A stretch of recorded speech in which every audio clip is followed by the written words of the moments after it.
2 tahun yang lalu, saya jalan ke 4 negara Afrika dan cukup lama tinggal di sana. Dan rencananya akhir tahun ini, saya akan ke Afrika Selatan juga cukup lama rencananya tinggal di sana. Saya cukup serius mempelajari Afrika. Prediksi saya mungkin bisa dikatakan nyeleneh, tapi itulah sontoloyo. Prediksi ini sebenarnya untuk saya pribadi, bukan untuk semua orang. Tapi kalau ada yang setuju, boleh juga dipakai sebagai referensi. Menurut saya, dalam 40 tahun ke depan, label Made in Africa akan ada di mana-mana, seperti Made in China hari ini pada banyak negara di Eropa, seperti pada pakaian, handuk, gadget, handphone. Yang kita tahu pada saat ini di Eropa adalah kebanyakan Made in China. Prediksi saya berani mengatakan lebih jauh. Produk-produk Afrika sebentar lagi akan menggantikan barang-barang yang saat ini dibuat perusahaan Cina daratan, di mana Cina berencana memindahkan banyak pabriknya ke Afrika. Strategi ini seperti Amerika memindahkan pabriknya ke Cina di tahun 90-an, di tahun 2000-an. Banyak kemajuan telah dibuat oleh Afrika dengan perkembangan industrinya selama 10 tahun terakhir. Sebagian besar negara Afrika telah menikmati pertumbuhan ekonomi yang berkelanjutan, dalam beberapa kasus dengan tingkat pertumbuhannya di atas 5%, didukung oleh kenaikan harga komoditas, surplus anggaran, banyaknya investasi, dan mulai sedikit konflik. Bahkan di beberapa tempat konfliknya sudah hilang. Sektor jasa berkembang di seluruh benua Afrika. Sementara boomingnya telekomunikasi didorong juga oleh penggunaan ponsel. Penetrasi internet sangat berperan untuk majunya Afrika. Terutama yang paling utama adalah sektor layanan keuangan, sangat dinamis. Benar ada fakta bahwa 28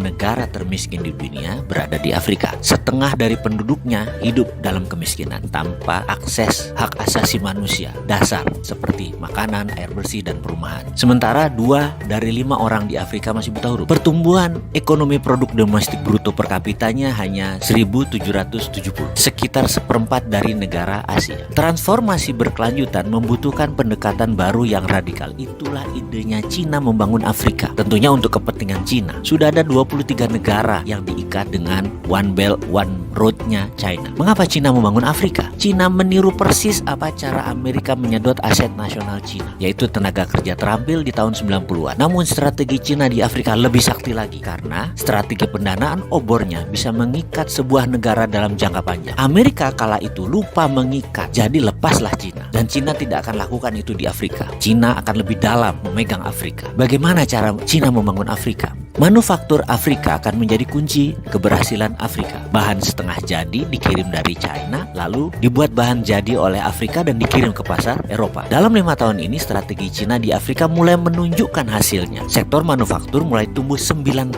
per tahunnya, dan sektor pertanian tumbuh 17%. Walau Afrika saat ini hanya mengontribusi 2% dari manufaktur global, tapi kemajuannya terlihat jelas. Uni Afrika telah menempatkan sektor manufaktur di jantung agenda 2063-nya. Kerangka kerja strategis untuk transformasi sosial ekonomi benua ini selama 50 tahun ke depan, yang memiliki perjanjian dan dukungan penuh dari semua 55 negara, ditambah obor Cina. Saat ini, sebagian besar industri Afrika awalnya berfokus pada perakitan bernilai tambah rendah. Namun dalam 5 tahun ke depan, karena bahan baku yang diperlukan tersedia secara lokal, akan mulai ke arah produksi industri bernilai tambah tinggi. Cina di Afrika sudah mulai membangun industri bernilai tambah tinggi seperti perusahaan petrokimia dan berbagai mesin produksi lainnya. Industri petrokimia di Mesir misalnya, potensi untuk menciptakan ribuan tenaga kerja langsung, dan saya perkirakan akan membantu melipat gandakan ekspor Mesir dalam beberapa tahun ke depan. Untuk pertama kalinya Afrika akan memiliki industri dasar seperti plastik, bahan bangunan, suku cadang otomotif yang memungkinkan mereka memproduksi berbagai macam perakitan secara lokal. Afrika itu mulai menggeliat positif, terutama pada saat ketegangan perdagangan antara AS dan Cina yang berdampak pada produksi kedua negara tersebut. Kebanyakan Afrika yang mengambil keuntungan. Secara demografi, Afrika pada tahun 2050 akan memiliki tenaga kerja yang lebih besar dan lebih muda dari Cina atau India. Sektor manufaktur